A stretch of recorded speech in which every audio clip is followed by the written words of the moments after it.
Bonjour et bienvenue dans ce magazine sur RAM 05. Et nous allons faire connaissance aujourd'hui avec une entreprise, une savonnerie, en l'occurrence la savonnerie Kezia, qui est installée à Châteauvieux et qui a été créée il y a presque 2 ans. Les premières ventes ont eu lieu il y a 1 an et j'ai le plaisir de recevoir aujourd'hui les créateurs, ou même peut-être la créatrice, en la personne de Coralie Selin. Bonjour. Bonjour. Accompagnée de Antoine Ripoll, car vous êtes peut-être pas le savonnier, mais vous êtes très impliqué dans le projet, et on verra avec vous de quelle façon. Bonjour. Tout à fait, bonjour. Alors donc cette savonnerie Kezia, peut-être Coralie, il faut nous expliquer comment elle est née. Ça a été quoi la démarche ? Alors en fait, moi je suis chimiste de formation et pendant déjà mes études, je savais que la chimie c'était vraiment un domaine qui me plaisait, qui est très vaste aussi, faut dire, mais que j'avais pas nécessairement envie de travailler toute ma vie dans l'industrie, toute ma carrière dans l'industrie. Donc il y avait déjà une petite graine qui était plantée dès mes études. Et du coup, j'ai fait carrière à l'étranger. Moi, j'ai travaillé en biotechnologie aux Pays-Bas dans une grande multinationale. Et j'ai eu la chance de pouvoir travailler dans plein de milieux différents, dans plein de domaines différents. Donc, même si on restait dans la biotechnologie, j'ai pu travailler pour l'industrie pharmaceutique, l'industrie cosmétique, l'industrie agroalimentaire. Donc, en fait, ça m'a permis de toucher à plein de domaines et de pouvoir me rendre compte que j'avais envie de mettre la chimie au service du vivant et de revenir à une échelle beaucoup plus artisanale en fait et plus humaine. Et je me suis du coup orientée vers les savons quand moi de mon côté j'ai commencé à cheminer aussi vers le zéro déchet, faire mes propres produits à la maison, mes propres produits ménagers d'abord, puis ensuite mes cosmétiques. Et puis voilà, les savons ils se sont quand même imposés comme le point convergent entre ma carrière de chimiste et mon envie de revenir vers de l'artisanat. Voilà, donc vous vous êtes lancé avec cette savonnerie. Donc vous l'avez dit, oui, alors vous faites des savons, mais il y a toute une démarche derrière. Le savon, c'est vraiment le produit fini, mais vous êtes très attentive. Est-ce on peut dire que ce sont des savons bio, parce que les certifications en matière de cosmétiques, c'est un peu compliqué. Oui, c'est ça. Alors moi, on peut pas dire qu'ils sont bio parce que je suis pas AB et j'ai pas Cosmé Bio non plus. Je suis pas labellisée Cosmé Bio. Par contre, ils sont certifiés bioécologiques par Nature et Progrès. Et donc, il y a le savon, il y a les ingrédients auxquels vous êtes particulièrement attentive, mais il y a tout ce qui va autour aussi, alors y compris l'emballage, les supports de communication. Expliquez-nous. Oui, donc en fait, j'avais vraiment envie de pousser la démarche parce que avec le boom du naturel et du zéro déchet, tout ça, on voit beaucoup de produits qui sont bien, qui paraissent bien quand ils sont finis, mais qui sont pas si bons pour l'écologie. Et moi, j'avais envie de pousser la démarche en regardant les moindres petits détails pour que l'ensemble de la démarche s'inscrive dans un cercle vertueux aussi et que le consommateur, quand il achète son savon, il sache que derrière, c'est aussi, on tend aussi vers le zéro déchet à la savonnerie, tout ça. Donc du coup, je regarde effectivement les matières premières, ça c'est très important. Toutes mes matières premières sont biologiques. J'ai fait le choix de ne pas utiliser de matières premières exotiques. Donc, j'utilise pas d'huile de coco, j'utilise pas de beurre de karité. Et ces 2 matières premières, par exemple, elles sont vraiment très présentes dans le secteur des savons artisanaux français. C'est rare de ne pas en trouver dans les savons, par exemple. J'ai aussi choisi de pas utiliser d'huile essentielle. Pour des raisons écologiques, parce qu'en fait, il faut énormément de plantes pour produire quelques litres d'huile essentielle. Donc, qui dit culture des plantes dit l'eau, la mécanisation pour les ramasser. Voilà, ça implique quand même beaucoup de choses derrière. Juste pour un plaisir olfactif, parce que le savon est un produit rincé. En saponification à froid, en plus, on aura l'occasion de reparler, je pense. Mais du coup, moi, je suis obligée d'en mettre beaucoup dans mes savons, plus que ce qu'il en faudrait pour notre santé et pour notre bien-être, juste pour qu'il en reste quand on se douche, quand le savon parvient chez les gens. Donc c'était vraiment, c'est de la surconsommation de nos ressources. Donc j'ai choisi de pas du tout en mettre. Et puis au niveau des emballages, donc mes savons sont zéro déchet. Et donc j'ai choisi de les vendre tout nus, comme j'aime bien le dire, et de proposer des emballages en tissu réutilisables, par exemple, en option. Donc tous mes emballages, même les étiquettes de mes savons sont en option. Et de travailler, toutes sont fabriquées et travaillées avec des artisans français pour vraiment avoir un produit qui soit écologique jusqu'au bout. Voilà, donc une démarche très très aboutie et on va voir dans quelques instants avec Antoine Ripoll qu'il y a une autre démarche d'intégration amont pour les ingrédients, notamment les huiles qui sont utilisées dans vos savons. Alors pas d'huile de coco, on l'a compris, pas de beurre de karité, mais bon, il faut quand même bien mettre quelque chose dans ces savons. Vous allez nous expliquer peut-être le processus de saponification à froid, sans doute par opposition à celle qui peut se faire à chaud. Allez, comment on rentre dans votre atelier, là, virtuellement, et vous nous expliquez ce qui se passe. Très bien. Donc, la saponification à froid, c'est une méthode de saponification ancestrale et très low-tech, en fait, parce qu'on consomme très peu d'énergie et d'eau pour fabriquer les savons. Et ça consiste à transformer des huiles végétales ou des corps gras. En tout cas, ça peut être aussi des graisses animales. C'était d'ailleurs utilisé par les Gaulois à l'époque. Donc, on transforme un corps gras en molécules de savon en utilisant une base forte. Donc, pour les savons solides, on utilise de la soude. Et pour les savons type savon noir, on va utiliser de la potasse. Voilà, c'est les deux sources. Et donc, en fait, moi, mon atelier, c'est une grosse cuisine. C'est une grosse cuisine. J'ai des grosses marmites et je vais mélanger mes corps gras avec ma lessive de soude, avec un blender à soupe, en fait, de professionnel. Donc, c'est un gros blender. Et on lance la réaction chimique mécaniquement avec l'action de mélanger. Et en fait, ça va émulsionner, ça va faire une mayonnaise. Ça prend comme une mayonnaise, et comme une mayonnaise, c'est d'abord liquide et ensuite ça s'épaissit petit à petit. Et quand la pâte à savon est suffisamment épaisse, et ça après c'est le savoir-faire du savonnier en fonction des dessins qu'on veut donner dans le savon, on va garder la pâte à savon plus ou moins liquide pour pouvoir la travailler, la colorer, faire les ajouts qui sont sensibles, donc tout ce qui est surgras, tout ça qu'on a envie de rajouter après, on va le mettre quand la pâte à savon est déjà un peu épaisse. Et quand tout est bien comme on veut, on va la verser dans des moules. Donc moi j'utilise des grosses caisses en bois en fait qu'on a fait faire sur mesure pour verser la pâte à savon dedans, et on laisse la réaction chimique se terminer toute seule. Du coup, on ne chauffe pas. Moi, je chauffe pas du tout. J'utilise tout à température ambiante, et c'est la réaction qui est chimique quand on fait du savon qui chauffe un petit peu. On va chauffer ça monte autour de entre 40 et 50 degrés maximum. C'est la réaction mécanique, quoi, en fait. C'est la réaction chimique, ouais. On dit qu'elle est exothermique dans le. Ah voilà. Elle libère donc de la chaleur, de sa propre chaleur. C'est ça. Elle libère sa propre chaleur, mais pas suffisamment pour vraiment chauffer très fort les huiles. Donc toutes les huiles végétales qu'on utilise et les plantes, quand on utilise des plantes, moi j'utilise des plantes macérées dans l'huile. On conserve de fait un maximum des principes actifs, du coup, parce que ça chauffe pas beaucoup. Combien de temps entre le moment où vous mettez l'huile dans le blender et le moment où le savon est prêt ? Alors, il y a une première phase où le savon est presque prêt. Donc la réaction chimique, elle va très vite au début. Et ensuite, pour terminer jusqu'au bout, ça prend un peu plus de temps. Donc le savon est quasiment terminé 24 heures après à peu près.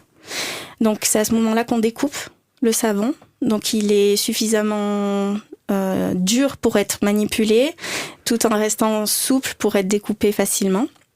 Et estampillé, donc c'est à ce moment-là que je tamponne mes savons aussi manuellement. Et je tamponne aussi les numéros de l'eau dessous les savons pour avoir la traçabilité et rester dans les règles de la réglementation cosmétique européenne en fait.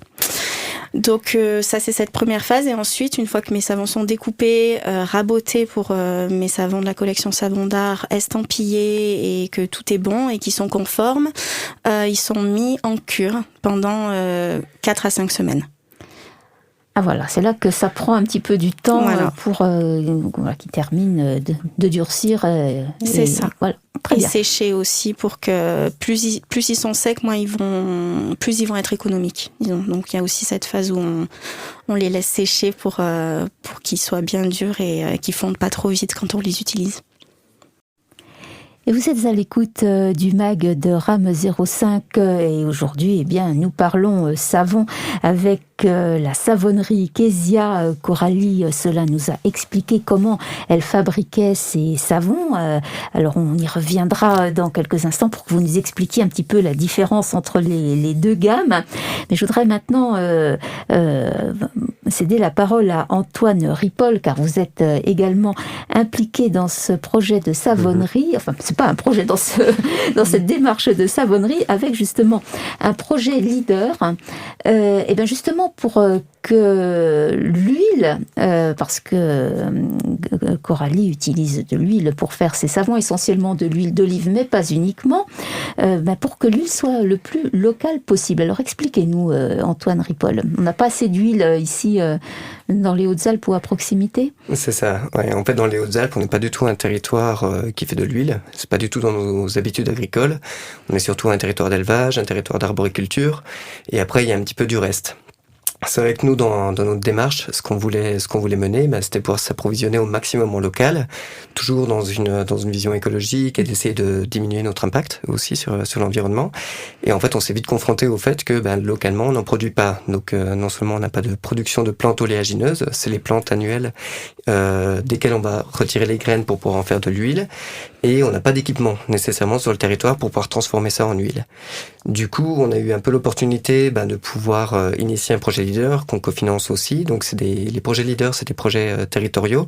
Donc là, c'est un projet qui intervient essentiellement sur le pays gapençais, donc sur le sud du département, et qui est financé à la fois par l'Union européenne et par la région sud. Et nous, on intervient aussi sur un cofinancement dessus. Et en fait, nous, la question de base, déjà, on était confronté à une problématique qui était, on a besoin de corps gras pour faire du savon. C'est quand même la matière principale. Donc ça peut être soit de la matière grasse animale, soit de l'huile végétale, quelle qu'elle soit. Et la deuxième question qu'on avait derrière nous, c'était en fait aujourd'hui l'industrie cosmétique, même chez les artisans savonniers qu'on peut trouver sur le territoire, enfin en France, on utilise encore majoritairement des huiles étrangères, donc à la fois de l'huile de coco, éventuellement de l'huile de palme, des beurres de karité, etc. Et pour nous, il y avait aussi cette question de comment on peut continuer à produire du savon qui est nécessaire à notre hygiène, à notre santé. En plus, on a lancé le projet juste avant la crise Covid, donc ça résonnait pas mal. Mais comment on peut produire du savon à partir de matières premières qui soient locales pour un souci de résilience aussi.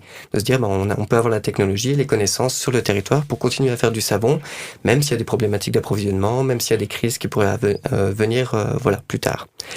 Donc l'idée du projet, finalement, c'est de faire pousser des plantes oléagineuses dans le département. C'est ça. En fait, on va se donner 3 axes.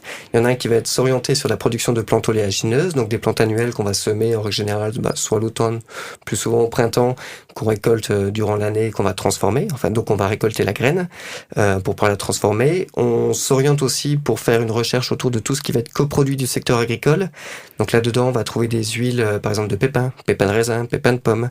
On va trouver des huiles d'amandon, donc des amandons de fruits à noyaux, par exemple la cerise, l'abricot, la prune. Alors c'est pas forcément ce qu'on fait beaucoup dans le territoire, mais on voulait quand même investiguer tout ça, et tout ce qui va être aussi du champ de la matière grasse animale, ce qu'on utilisait traditionnellement pour faire des savons. Et après, un dernier axe aussi, c'était de se dire, qu'est-ce qui existe déjà sur le territoire haut-alpin qui pousse déjà spontanément, et s'intéresser à ça. Donc, par exemple, ce qu'on a retrouvé, ça va être l'églantier. Il y a certaines plantes, comme l'onagre, qui poussent spontanément de manière sauvage. Dans les forêts, sur le sud du gapençais, on a le hêtre, qui va faire une petite noisette qu'on appelle la faine. Et celle-ci, c'est aussi une noix qu'on peut presser et retirer de l'huile. Donc ça, on travaille ça, entre autres, avec l'ONF et la commune d'Avançon pour lancer des expérimentations de récolte, parce que il y a toujours cette idée de si on peut s'approvisionner localement, c'est bien, mais il faut aussi avoir un souci économique aussi derrière. Oui, j'allais vous poser la question de la rentabilité, parce que quand on vous entend parler d'huile d'églantier ou d'huile d'amandon de prune, on est dans des micro-niches, là. C'est ça, c'est vraiment de la micro-niche sur certaines choses. Après, ce qu'on oublie souvent aussi sur les huiles végétales en particulier, c'est que c'est quand même des huiles qui peuvent avoir des principes actifs particuliers. Donc en fait, il y a une véritable demande, et de plus en plus sur le secteur cosmétique, déjà de pouvoir s'approvisionner sur des filières qui soient vraiment françaises, avec des productions françaises, parce que c'est pas toujours simple d'avoir la traçabilité sur nos matières premières dans le secteur cosmétique. Souvent, on passe par des grossistes, et dès que ça sort de la France, c'est un peu compliqué de savoir vraiment à la fois comment c'est produit, comment les personnes qui travaillent derrière, est-ce qu'il y a vraiment une démarche sociale qui est menée derrière. Enfin voilà, tout ça c'est un peu délicat. Donc les attentes du secteur cosmétique, c'est d'avoir à la fois de la traçabilité quasiment jusqu'à la parcelle, sur des huiles très particulières qui peuvent vraiment avoir des intérêts cosmétiques, voire pharmacologiques spécifiques, et du coup de voir aussi comment ça peut être produit pour pouvoir mieux valoriser ces produits-là aussi.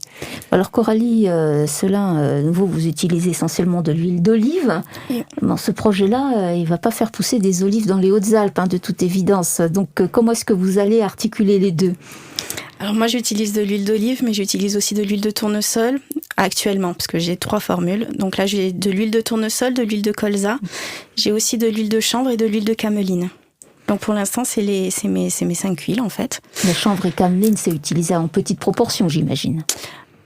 Plus petite que le tournesol et l'olive. Après, j'ai fait un savon à l'huile de chanvre en grande proportion quand même. J'ai mis le maximum que je pouvais mettre dedans, je pense. Donc je le voulais vraiment riche en huile de chanvre, et en fait l'idée c'est de faire des recherches aussi. Enfin moi j'étais dans le domaine de la recherche et du développement, et j'ai toujours cette petite fibre là en moi. L'idée c'est on voulait aussi rechercher ce qui était utilisé en amont, et en fait comment on peut faire du savon sans huile d'olive, parce que là on nous a habitués à avoir ce type de savon là très dur, donc fait avec de l'huile d'olive ou de l'huile de coco. Il y avait un consensus autour du savon que en fait on peut pas faire de savon sans huile de coco, parce que sinon il serait pas assez dur et les gens n'aiment pas. Mais en fait comment on peut travailler pour faire des savons autrement? Est-ce que par exemple l'huile de faine de hêtre, qui a la réputation d'être très bonne en savon, qu'on a retrouvé dans les écrits en fait, est-ce que en la testant on va se rendre compte qu'elle peut être une bonne alternative à l'huile d'olive, et qu'elle va pouvoir donner des savons similaires, aussi durs, aussi bons. Voilà, donc il y a toute cette phase de recherche après où moi je prends le relais du coup pour chercher des formules et articuler les formules avec les huiles qu'on va arriver à avoir localement pour arriver à trouver des solutions. Et une autre des solutions, c'est aussi les corps gras animaux. Donc ça fait les savons fermiers. Ah, c'est pas les savons, c'est pas vegan là. C'est plus vegan, non. Donc pour l'instant mes savons sont vraiment 100% végans. Même les colorations, j'utilise des plantes pour colorer mes savons parce que c'est compliqué. Donc moi je suis pas végane personnellement, mais je trouve qu'éthiquement c'est compliqué d'utiliser des produits animaux. Même le lait, en fait, les savons au lait de chèvre, au lait d'ânesse sont très en vogue. Mais en fait, le lait qu'on prend des bêtes, est-ce que il est pris éthiquement? Est-ce que on ponctionne sur la nourriture des bébés en fait? Enfin comment ça s'articule tout ça? Donc ça c'est très compliqué, et l'idée c'est de pouvoir essayer de combiner l'éthique et utiliser, parce que en fait on est un territoire d'élevage. Le fait est que c'est comme ça. Et donc, où va le corps gras? Est-ce que ça va dans des grosses filières? Est-ce que c'est jeté? Et comment on peut revaloriser tout ça? Et traditionnellement, ça fait des très bons savons. Et c'était les savons... d'ailleurs, dans l'industrie, c'est très utilisé. Il y a des savons de supermarché. On fait pas attention parce qu'on a l'habitude de les consommer et tout ça. Mais si on regarde les ingrédients, il y a du corps gras animal dedans. Donc ce serait votre façon de contribuer effectivement à ce que ce projet leader puisse prendre sur le territoire, parce que donc Antoine Ripoll, quand vous allez prendre votre bâton de pèlerin pour solliciter les agriculteurs en leur disant on va faire pousser du tournesol ou du colza, encore, mais après de la bourrache ou de la cameline. Je ne sais pas si on fait pousser de la cameline d'ailleurs, je ne sais pas. C'est ça. La cameline, c'est une des rares plantes qui pousse facilement dans les Hautes-Alpes. Enfin, en tout cas, rare. En tout cas, qui se cultive aujourd'hui, souvent parce que c'est une culture associée. On va l'utiliser entre autres avec des lentilles, parce que ça sert de tuteur aux lentilles. Mais c'est vrai que j'ai plusieurs agriculteurs qui m'ont dit, maintenant j'ai de la semence de cameline, je ne sais pas quoi en faire. Sauf qu'aujourd'hui, on n'a pas du tout tout l'équipement pour pouvoir absorber tout ça. Donc c'est vrai que là, un des gros travails, c'était déjà de faire toute une recherche scientifique et bibliographique autour des différentes huiles. Qu'est-ce qu'on cultivait aussi historiquement sur le territoire gapençais, sur le territoire des Hautes-Alpes. Et c'est vrai qu'on a retrouvé que du colza, de la navette, du chanvre, de la caméline, c'est toutes des plantes qu'on faisait historiquement, mais encore une fois, la France n'est pas un grand territoire d'oléagineux, donc c'est des cultures qui ont plutôt été oubliées, remplacées par d'autres choses. Et aujourd'hui, là, on travaille avec 6 agriculteurs. L'idée, c'est d'aller voir des agriculteurs qui sont aussi intéressés par la démarche, qui sont assez curieux, qui sont prêts à prendre des risques, parce que il y a des cultures qu'on sait à peu près faire, que ça soit le chanvre, le tournesol, le colza, la caméline. Ça, voilà, on a un peu de regard le lin, on en fait aussi un petit peu ici, donc on connaît un peu les rendements, on sait dans quoi on s'engage, donc là-dessus on peut se permettre déjà de produire un peu, c'est ce qu'on va faire l'année prochaine.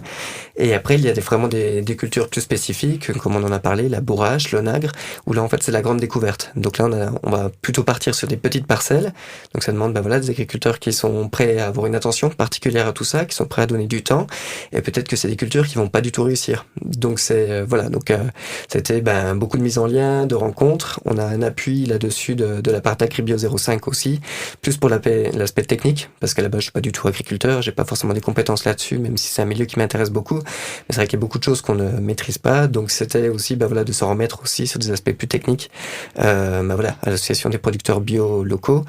Mais en tout cas aujourd'hui il y a cet intérêt-là parce que le secteur agricole est quand même en difficulté, que ça soit dans l'élevage, que ça soit dans l'arboriculture. Donc il y a une recherche des producteurs de pouvoir diversifier leur culture, d'aller sur des choses qui soient plus valorisantes, qui puissent ramener aussi d'autres types de cultures pour une question de rotation des cultures aussi sur leur sol. L'intérêt de cultiver des oléagineux, c'est qu'on fait aussi des fleurs, donc ça ramène de la biodiversité aussi. Donc en fait il y a plein d'autres impacts derrière que seulement pouvoir produire de l'huile. C'est de pouvoir diversifier et d'apporter aussi notre petite contribution au secteur agricole à travers nos produits. Et c'est ce qu'on se permet de rappeler aussi, c'est qu'en fait le savon, comme notre alimentation, c'est avant tout un produit agricole. 80% de la composition d'un savon, c'est avant tout une matière végétale qui peut être cultivée localement. Et on parle de la savonnerie Kezia dans ce mag sur RAM 05, savonnerie toute récente, installée à Châteauvieux, avec...